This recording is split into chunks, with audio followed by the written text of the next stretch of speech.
मार्गशीर्ष महिन्यातील शुक्ल पक्षातील षष्ठी तिथी ही चंपाषष्ठी म्हणून ओळखली जाते। महाराष्ट्रात अनेकांचे देवस्थान हे श्री खंडोबा यांच्या पूजेला विशेष महत्त्व आहे।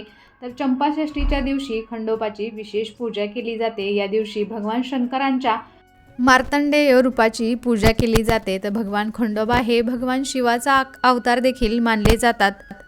तर यावर्षी चंपाषष्ठी व्रत हे 18 डिसेंबर 2023 रोजी सोमवारी साजरे केले जाणार आहे। तर या दिवशी पूजा केल्याने सर्व दुःख दूर होतात, आपल्या मनातील मनोकामना पूर्ण होतात।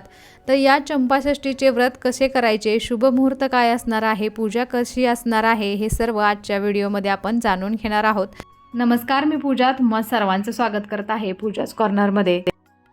पंचांगानुसार 17 डिसेंबर 2023 रोजी मार्गशीर्ष महिन्याच्या शुक्ल पक्षातील संध्याकाळी 5:33 षष्ठी तिथीला प्रारंभ होईल। तर 18 डिसेंबर 2023 रोजी दुपारी 3:13 चंपाषष्ठी समाप्त होईल। उदय तिथीनुसार 18 डिसेंबर 2023 रोजी चंपाषष्ठी साजरी केली जाईल। तर या दिवशी अमृत मुहूर्त सकाळी 7:07 ते 8:25 पर्यंतचा असणार आहे। तर शुभ मुहूर्त सकाळी 9:42 ते 11 वाजेपर्यंतचा असणार आहे।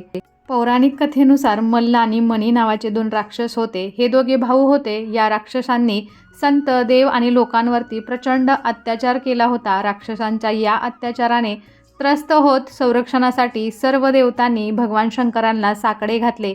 देवतांची व्यथा लक्षात घेत भोलेनाथांनी राक्षसांचा नाश करण्यासाठी खंडेरायाच्या रूपात अवतार घेतला। तो दिवस म्हणजे मार्गशीर्ष महिन्यातील शुक्ल पक्षाची 6वी तिथी म्हणजेच चंपाषष्ठी। भगवान खंडेरायांनी युद्ध करून या दोन्ही राक्षसांचा वध करत देव आणि लोकांचे रक्षण केले।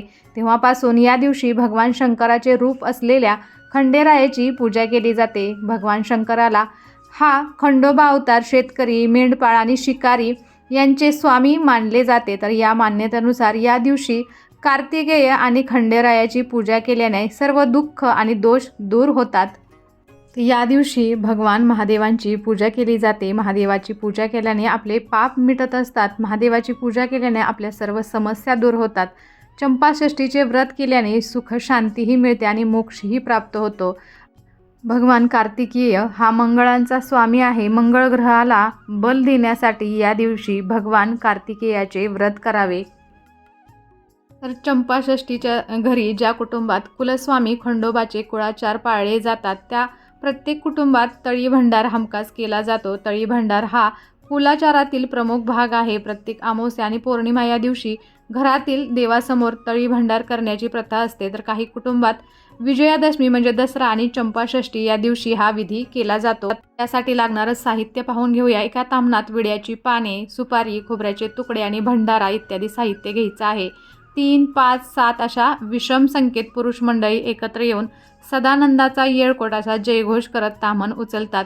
तर एका ताम्हणामध्ये आपल्याला तांदळाचे अष्टदल कमल काढून घ्यायचं आहे आणि त्यात भंडारा म्हणजे हळद भरायची आहे। त्यानंतर चंपाषष्ठीच्या दिवशी शंख किंवा घंटा ध्वनीत घटावरील खंडोबाचा टाक किंवा आपण जर मूर्ती ठेवली असेल ती उचलून प्रतिपदेप्रमाणे अभिषेक व पूजन करायचं आहे।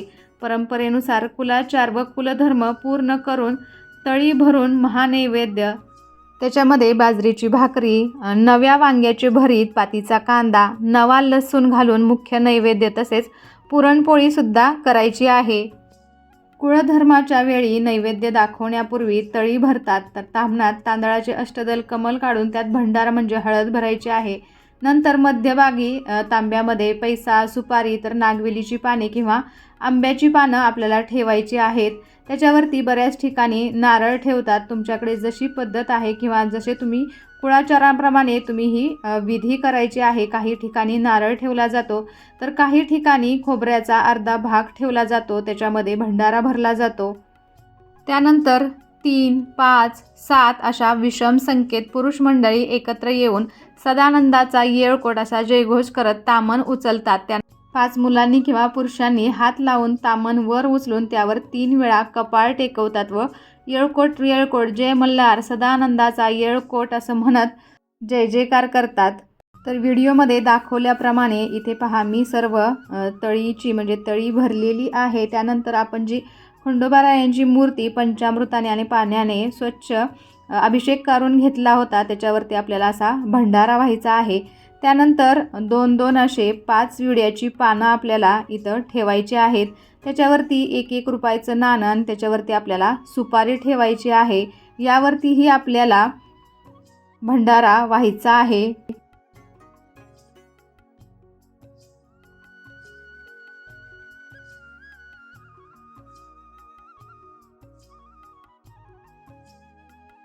सदानंदाचा येळकोट येळकोट येळकोट, जय मल्हार, हर हर महादेव, चिंतामण मोरया, भैरोबाचा चांदोबा, अगडबम नगारा, सोन्याची जेजुरी, मोत्याचा तुरा, निळा घोडा, पायी तोडा, कमर करगोटा, बेंबी हिरा, गळ्यात कंठी, मोहनमाळा, डोईवर शेला, अंगावर शाल, सदा ही लाल, जेजुरी जाई, शिकार खेळी, माळसा सुंदरी, आरती करी, देवा ओवाळी, नाना परी, देवाच्या शृंगारा, कोट लागो शिकरा, खंडेरायाचा खंडका, भंडाराचा भडका, बोल सदानंदाचा येळकोट। हा जयघोष करताना ताम्हण उचलतात। त्यानंतर पानाचा विडा ठेवून काही कुटुंबामध्ये डोक्यावरील टोपी, रुमाल अथवा वस्त्र भूमीवरती ठेवून त्यावरती ताम्हण ठेवलं जातं। एक विडा देवासमोर ठेवला जातो। तळी उचलणाऱ्या प्रत्येक व्यक्तीपुढे 1-1 विडा ठेवतात। देवाला भंडारा वाहून प्रत्येक व्यक्तीच्या कपाळी भंडारा लावल्यानंतर पुन्हा एकदा सदानंदाचा येळकोट असा जयघोष करत ताम्हण उचलतात। शेवटी तळीचे ताम्हण मस्तकी लावतात। असं म्हणतात, हातात दिवटी बुदली असते। विवाहापूर्वीचा कुलधर्म असेल तर भाऊबंदकींनाही त्यांच्या दिवट्या आणावयाच्या असतात। नंतर वरीलप्रमाणे जय जयकार करायचा असतो। जेजुरीच्या दिशेने दिवट्या बुदल्या घेऊन थोडे जायचे असते, किमान 5 पावलं तरी। त्या दिशेने खोबरे आणि भंडारा उधळून जय जयकार करून घरी यायचे असते। नंतर नैवेद्य पुरणाच्या 14 दिव्यांची आरती करायची असते। तर या दिवशी जमल्यास धनगर जोडप्यास आपल्याला जेवू घालायचे आहे। षष्टीच्या दिवशी घटाची माती आणि टोपली प्रवाहात विसर्जन करावी। जमलेली हळद पुरुषांनी नित्य आपल्या कपाळास लावण्यास ठेवायची आहे। चंपाषष्ठीला वांग्याचे भरीत आणि बाजरीची भाकरी नैवेद्य देवाला दाखवण्याची प्रथा आहे।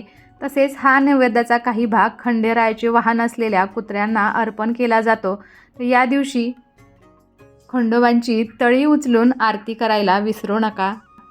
आपल्या घरातील सर्वांना सुख, समाधान आणि आरोग्यपूर्ण जीवनाचा आनंद मिळावा, तसेच आपल्यावर येणारी संकटे नाहीशी व्हावीत यासाठी षडरात्रोत्सव कालावधीत आपल्या घरामध्ये रूढीप्रमाणे कुळधर्म कुळाचार पाळायचे आहेत। मांसाहार, मद्यपान करू नये, या विषयाच्या आहारी जाऊ नये, घरामध्ये व्रत पाळावे, उपवास करावा, आचरण शुद्ध ठेवावे, घरातील वातावरण मंगलमय आणि प्रसन्न राहील यासाठी कटाक्षाने प्रयत्न करायचा आहे। तर कसा वाटला तुम्हाला आजचा व्हिडिओ मला नक्कीच कमेंट करून सांगा आणि अशा छान छान व्हिडिओसाठी पूजाज कॉर्नरला सबस्क्राईब करायला विसरू नका। त्याचबरोबर बेल आयकॉनही क्लिक करा, जेणेकरून तुम्हाला माझे नवनवीन व्हिडिओज असेच पाहता येतील। चला तर मग भेटूया अशाच एका छानशा व्हिडिओबरोबर। तोपर्यंत धन्यवाद। श्री स्वामी समर्थ।